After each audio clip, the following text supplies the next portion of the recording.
So what's up mga ka-Titans? So dito na naman tayo sa vlog. So sa vlog ko ngayon mga Titans, mag-tutorial tayo mga Titans kung paano para ma-delete yung mga di natin nagagamit doon sa Play Store para mabura ito at the same time makapagbawas doon sa storage.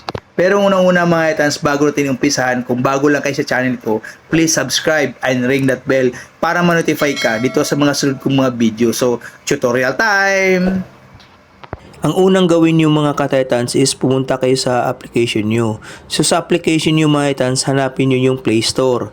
So sa Play Store na yan, may lalabas na ganyan. So pipindutin nyo po yung profile sa taas. Ayan o. So sa pagtaas mga ka-Titans is hanapin nyo po yung tinatawag na Manage an App Device. So Manage App Device, makikita nyo po dyan yung tinatawag na Manage. Pindutin nyo po yan. Pagpunta nyo po dyan, hanapin nyo po yung tinatawag na Install. So sa install